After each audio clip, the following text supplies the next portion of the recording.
Amen. Hey, thank you, Jared, and welcome, everybody. I know it is beautiful outside, but it's also kind of a special weekend for a lot of us in Oklahoma, where, at least for our Norman campus, over half of our church is in Dallas and making their way back in whatever state they're in. But they are having a good time right now because I don't know if you watched a football game yesterday at 11 a.m., but regardless of who you root for, it really doesn't matter. That was a game. That was a competition amongst young men who left it all on the field, and it just so happened that the Sooners came out on top. Yes, and for everyone else, I'm sorry. That's just how it works. I joke that I'm not sure my blood pressure has come back down even a little bit from yesterday. That was intense from the first snap until the very, very end. And so a fun game, but I'm thrilled that you chose to come here today. You had every reason not to, but you're here. If this is one of your first times with us, here's what we do as a church. We don't usually talk about college football, just so you know. But it was kind of unique yesterday. And then second, we go through books of the Bible just verse by verse. And we have been in the Gospel of Luke for almost 3 years. And we have 3 talks remaining in the Gospel of Luke. And since well over half of our Norman campus is not going to be here this week, I chose to take a pause this week, talk about something that I think honestly impacts all of us, especially those who are a part of the American church. So I'll get into that in a moment as to why I mean that.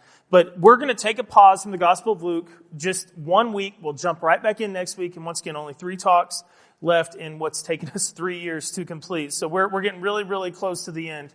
But today, let's break, let's talk, and I want to start with a question, if you don't mind. And I want you to think about this for yourself. I want you to honestly allow this to marinate for a moment. I'm going to give you some space to do that. I want this to marinate in your mind, in your heart, wherever you come up with your answer. And here is the question. What do you think, personally, what do you think is the number one thing that God desires from you? And I'm saying right now, October 8th, 2023. The number one thing that God desires from you today, what do you think that is? Let that marinate for a moment before we start down this rabbit hole that is a good one. What does God want from you? Now, I cannot possibly know what you're thinking or contemplating right now. I can't know that. But I do know, after 20 years of ministry, that there are some things that people assume God desires. One of the ones, for those of you that have a family, just a great family. And that is a wonderful way to honor God. Good marriage, good kids. That's something that I think you should desire and want. If those of you sitting in the room don't have that, that's not where I'm going today. Don't worry. We're not going there. But I think that's something that many of you may have thought, yeah, that could be it. Maybe that. Successful career. And that's not meaning like everyone becomes a CEO. That just means that what you're doing right now, you're doing well. But then there's also an element tied to that called money, and that you are providing and contributing to your family. There's a lot of joy that comes from that. And I also believe that working hard honors God. So yes, God desires what you're doing with your career, how you're spending your time, how you're providing for yourself and others. And then there's, of course, spiritual answers, right? Like, what does God desire? Well, for me to spend time with Him in prayer every day. Yes, He loves that.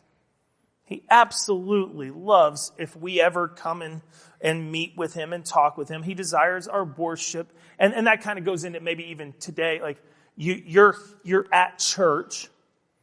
And so maybe, I don't think anyone probably thought this. What is the one thing that God desires from me right now? And I don't think anyone probably went, well, for me to be right here today.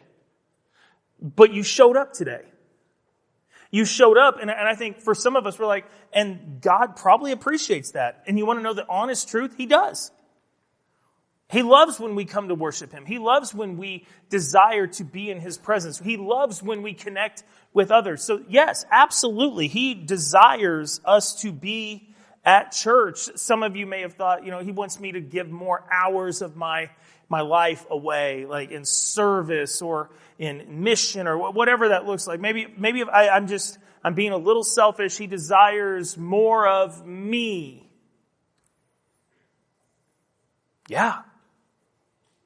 Yeah, he loves that. And he absolutely desires that. But that's a perfect transition into what is the answer. And I'm not being conceited or arrogant here when I say that there is an answer to this question. And some of you may have gotten there. It doesn't matter if you did or didn't. That's where we're going for the rest of the morning. So we'll get there by the end. But the number one thing that God desires from you today, the number one thing above all others, all other good things, number one thing he desires, your heart. He wants your heart. He wants your affection. And the best way to say it in a way that translates to everyone in this room, he wants to be number one.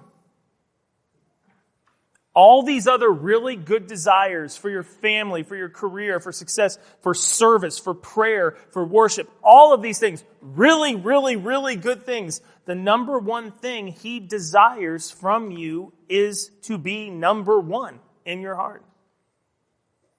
And that is a constant battle that I've found in all people, especially people from more affluent nations. Because we've got a lot of other stuff that's good that God desires and loves. We've got a lot of other stuff that's good, but it's difficult then because of all these other things to just make sure that he's got the number one place in our heart. Now, the beauty is that God actually gives us an exact roadmap for how he deals with our external desires of the heart. He gives us this. Now, it's in Ezekiel chapter 14. And I'm sure that all of you in the last month have read Ezekiel, right? You've all been through Ezekiel in the last month, so I don't need to give you any context. But Ezekiel is a prophet in the Old Testament that wrote a good chunk of the Old Testament prophecy. God looked at Ezekiel and was like, I need you to be my mouthpiece to my people. And in Ezekiel 14, it's no different.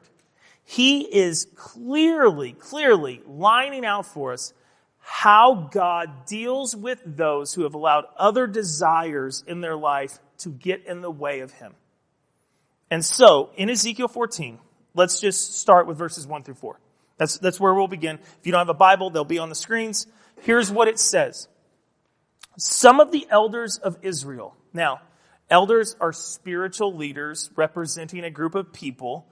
Israel, that is the nation of God. That is the Hebrews, the Jews, the Israelites, whatever you want to call them. They are the children of God, Abraham, Isaac, Jacob, those who came from that nation. That is who he's talking about. These are God's chosen people. So some of the spiritual leaders from God's chosen people came to me. That's Ezekiel, a major prophet in the Old Testament. They sat down in front of me, but before they could even ask what they wanted to ask, here's what happened.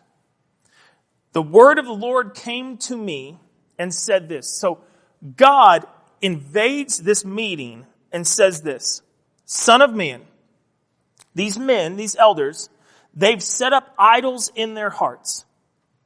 Okay, they've placed idols in their hearts, and they put wicked stumbling blocks before their faces. Now, wicked stumbling blocks is a little difficult to translate.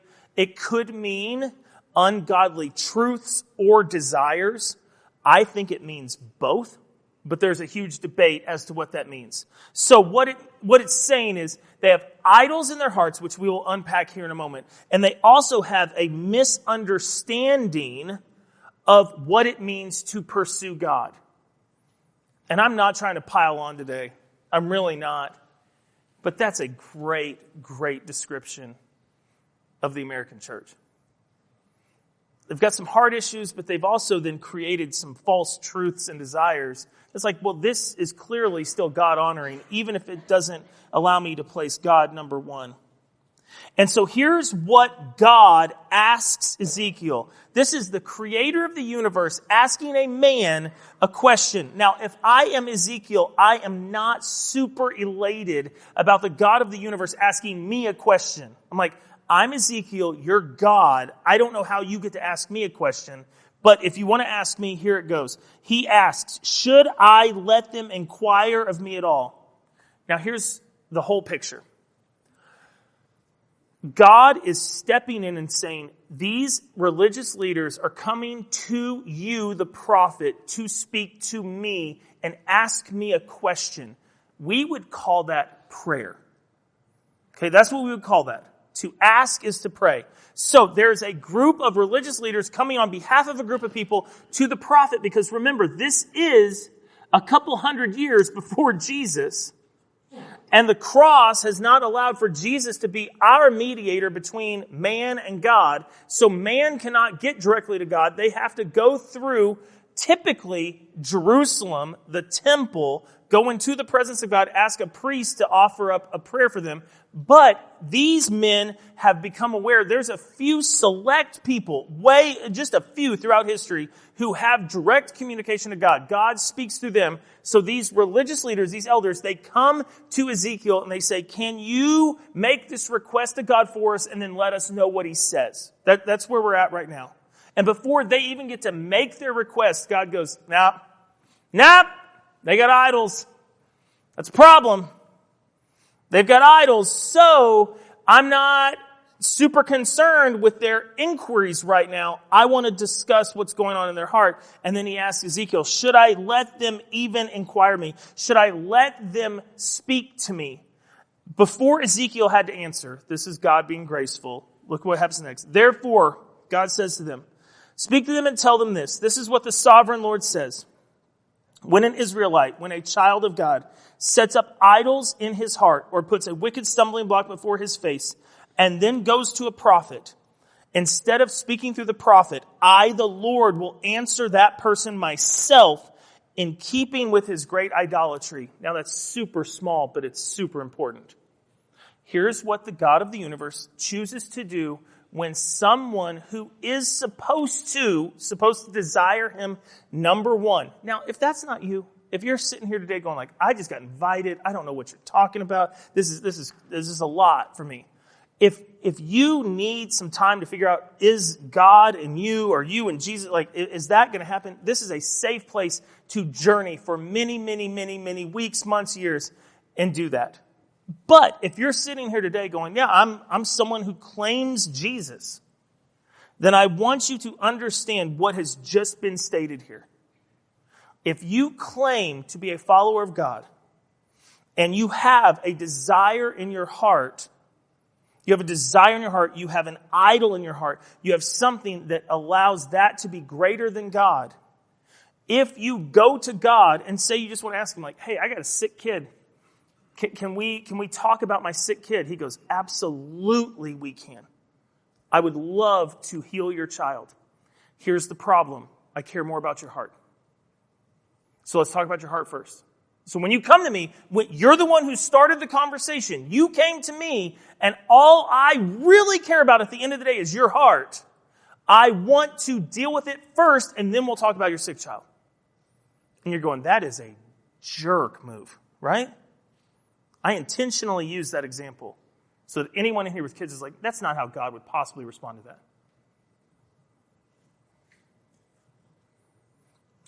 That's exactly how he'd respond to it. Because when a person comes to God with an idol in their heart, God will not give them direction. He will not step into that situation. He will only speak about that idol. Why? Because God desires your heart. Why is it so important? Because that's everything. Idolatry begins with a great desire. We don't just all set out to be idolaters. We don't think, oh, this would be fun. I'm just going to do some idolatry today. It'll be my Thursday. We don't set out like that. It starts with very healthy things. We want success, status, money, physical body. That can become an idol very easily. Safety. I see this one more than I used to. Just wanting to create this cocoon of safety and demanding that God makes everything right in our life. That steps directly into the next one. An easy life. I want things to work my way, and I don't necessarily want to work for them. One big one, especially for younger people, relationships. Hey, I know that this isn't honoring to God. I know that He wants me to get rid of this person. But you know what? At the end of the day, they make me happy. So what is an idol? Here's a good definition. It'll be on the screen. An idol or idolatry occurs when a desire becomes non-negotiable. I'm going to walk back through that list, and I want you to see how all of these things can be good, and then they can become idols. Relationships, good, but they can become an idol. An easy life, good. Who doesn't want a relatively easy life? It's good, but it can become an idol. Safety can become an idol. Your image, your body image can become an idol. Money, Jesus talks about that one a lot. That can easily become an idol. I will do whatever you want, Jesus, as long as I got enough money in the bank account. But if that starts to get a little low, then we're going to start to get a little off. And I'm going to just come to you talking about that because you were supposed to provide that for me. Status, success, all of them. In my opinion, after 20 years of ministry, for adults, I'm saying just the general demographic in this room, the two biggest idols that we struggle with are money and ease. Money and ease. Money produces so much other stuff that kind of encapsulates some of these. It can be seen as the way we measure success. It can be seen as our status. It can produce that easy life. But money, it's, God, I will follow you as long as this is there. But then for me, this is just me personally, and I see this in a lot of people. Not everyone, but I see this in a lot of people. Ease. It's, God, I will do whatever you need me to do as long as it fits my schedule. Did that step on any toes? God, you can ask anything of me, but just so you know, it's not going to work for 2 weeks. Because we got a lot of stuff going on that we're going to do, and I'm going to make sure that my life is easy, and my life is done first, and then I'll fit you in. We do this all the time. And I want you to hear this.